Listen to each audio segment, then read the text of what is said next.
नील पर्वत की गोद में बसा गांव रुद्रपुर कभी अपनी खुशहाली और पक्षियों की चहचहाहट के लिए जाना जाता था। यहाँ के लोग मेहनती थे। सुबह की पहली किरण के साथ ही लकड़हारे अपनी कुल्हाड़ी लेकर और चरवाहे अपनी भेड़ों को लेकर ऊंचे पहाड़ों की ओर निकल जाते थे। लेकिन पिछले 6 महीनों से रुद्रपुर में खौफ का जहर घुल गया था। गांव के बीचों बीच बने पुराने बरगद के पेड़ के नीचे हर शाम पंचायत बैठती थी। मुखिया दीनानाथ, जिनकी उम्र 80 को पार कर चुकी थी, वो गहरी चिंता में डूबे रहते थे। आज फिर मंगू का बेटा वापस नहीं आया। मुखिया ने लंबी सांस ली और कहा, वह कोई साधारण जानवर नहीं है, वह रक्तदंत है। लोग कहते हैं कि वह केवल एक तेंदुआ नहीं, बल्कि एक मायावी शैतान है। वह शिकार करने के लिए घात नहीं लगाता, वह इंसानों के दिमाग से खेलता है। रक्तदंत एक ऐसा तेंदुआ था जिसका आकार सामान्य तेंदुओं से 2 गुना था। उसकी खाल पर काले धब्बे नहीं बल्कि गहरे लाल रंग के निशान थे, जैसे उस पर खून के छींटे पड़े हों।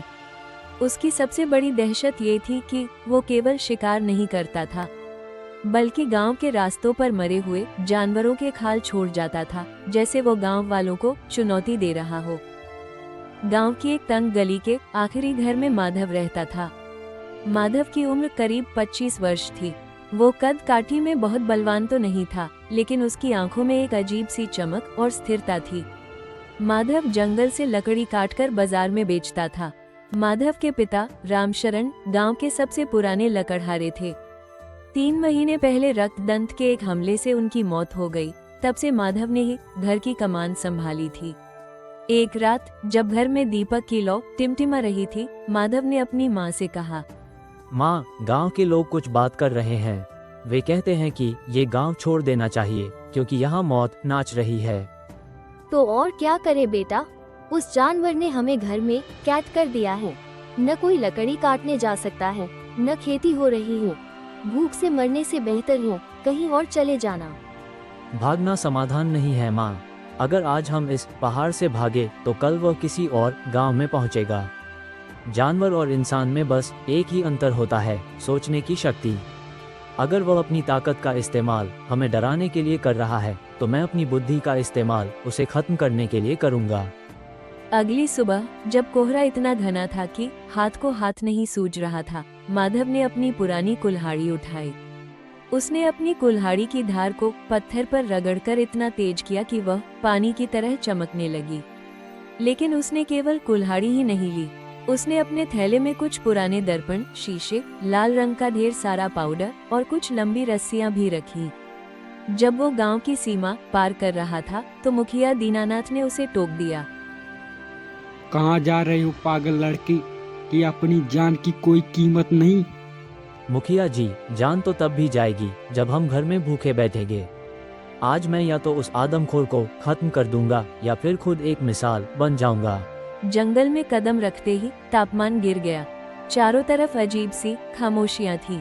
सूखे पत्तों पर माधव के कदमों की आहट भी उसे किसी धमाके जैसी सुनाई दे रही थी। वो जानता था कि रक्तदंत उसे देख रहा है। वो तेंदुआ झाड़ियों के पीछे छिपकर हमला करने में माहिर था। करीब 2 घंटे चलने के बाद माधव खूनी नाले के पास पहुंचा। यह वही जगह थी जहां सबसे ज्यादा हमले हुए थे। अचानक हवा की दिशा बदली। एक भारी और सड़ांध भरी गंध माधव के नथुनों से टकराई। माधव समझ गया, शिकारी पास ही है। अचानक एक झाड़ी हिली और एक गड़गड़ाहट भरी दहाड़ से पूरा जंगल कांप उठा। एक विशालकाय शरीर पेड़ की डाल से नीचे कूदा। वो रक्तदंत था। उसकी पीली आंखों में मौत का नंगा नाच था। रक्तदंत ने अपनी जीभ अपने नुकीले दांतों पर फेरी और इंसानी लहजे जैसी कर्कश आवाज में गुर्राया, एक और तुच्छ मानव, मुझे लगा था कि तुम सब डरकर गांव खाली कर चुके हो, तू यहाँ अपनी मौत खुद ढूंढने आया है। माधव ने अपनी कुल्हाड़ी जमीन पर टिका दी और बड़े ही शांत भाव से बोला, मैं यहाँ मरने नहीं बल्कि आपसे एक समझौता करने आया हूँ, हे वनराज। तेंदुआ चकित रह गया। आज तक उसने जिस भी इंसान को देखा था वो या तो चीखा था या भागने की कोशिश की थी। ये पहला मौका है जब कोई उसकी आंखों में आंखें डालकर बात कर रहा था। समझौता? मुझसे समझौता करने की तेरी औकात क्या है? तू मेरे एक निवाले के बराबर भी नहीं है। औकात शरीर से नहीं, जानकारी से होती है। क्या आपको पता है कि नील पर्वत के उस पार काली गुफा में एक नया शिकारी आया है? वह आपसे भी बड़ा है और उसने कल ही 3 शेरों को एक साथ मार गिराया है। वह कह रहा है कि रक्तदंत अब बूढ़ा हो गया है और केवल कमजोर इंसानों का शिकार करता है। रक्तदंत का अहंकार चोट खा गया। उसका शरीर तनाव में आ गया। झूठ! इस पूरे पर्वत पर मेरा राज है।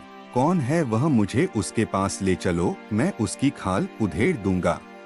नहीं सरकार, रात के साए में वह अपनी शक्ति दिखाता है। उसने उस ऊंची पहाड़ी के ऊपर एक मायावी दर्पण बनाया है। जो भी उस दर्पण में देखता है उसे अपनी असली मौत दिखाई देती है। मुझे ले चल वहाँ। मैं देखना चाहता हूँ कि वह कौन है। माधव उसे पहाड़ की एक ऐसी चोटी पर ले गया जहाँ एक बहुत गहरी खाई थी। इस खाई के चारों ओर ऊंची ऊंची चट्टानें थीं जो बिल्कुल सीधी खड़ी थीं। माधव ने पहले ही वहाँ कुछ ऐसे इंतजाम किया था जो उसने अपने थैले से निकाले थे। उसने खाई के किनारे पर बड़े बड़े दर्पण इस तरह लगाए कि उन पर पड़ने वाली रोशनी सीधे नीचे की ओर जाए। माधव ने एक गुफा की ओर इशारा किया जो खाई के ठीक बगल में थी।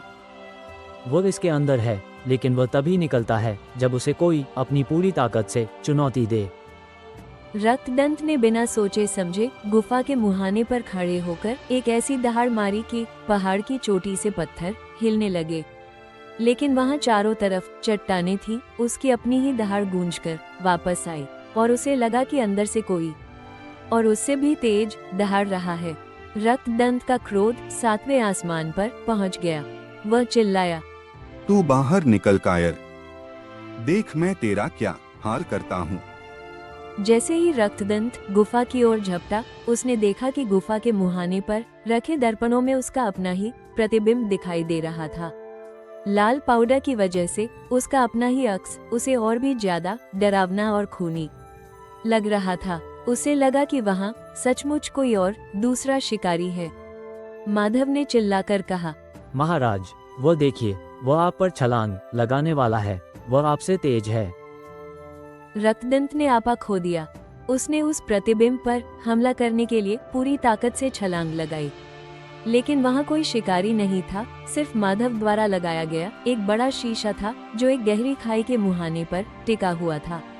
जैसे ही रक्तदंत का भारी शरीर शीशे से टकराया, शीशा टूट गया और तेंदुआ सीधे 500 फीट गहरी खाई में जा गिरा। वो खाई इतनी संकरी और गहरी थी कि वहाँ से वापस आना किसी भी जानवर के लिए असंभव था। खाई के नीचे से उसकी आखिरी चीख सुनाई दी और फिर चारों तरफ शांति छा गई। माधव ने गहरी सांस ली। उसके माथे पर पसीना था, लेकिन दिल में सुकून। उसने अपनी कुल्हाड़ी उठाई और वापस गांव की ओर चल पड़ा। जब वो गांव पहुंचा तो सूरज ढल रहा था। लोग अपने दरवाजों को बंद कर रहे थे। माधव ने गांव के चौक पर जाकर जोर से चिल्लाया, दरवाजे खोलो, आज से नील पर्वत आजाद है। रक्तदंत अब कभी वापस नहीं आएगा। शुरुआत में किसी को यकीन नहीं हुआ, लेकिन जब माधव ने पूरी कहानी सुनाई और मुखिया के साथ कुछ साहसी लोग उस खाई तक जाकर देख आए तो पूरे गांव में जश्न का माहौल हो गया। मुखिया दीनानाथ ने माधव के कंधे पर हाथ रखा और कहा, बेटा, आज तुमने साबित कर दिया कि दुनिया की सबसे बड़ी कुल्हाड़ी दिमाग है। ताकत से हम लड़ सकते हैं, लेकिन जीत केवल बुद्धि से ही मिलती है। बुद्धि ही सबसे बड़ा बल है, चाहे संकट कितना भी बड़ा क्यों ना हो। ठंडे दिमाग से सोचना ही जीत की कुंजी है।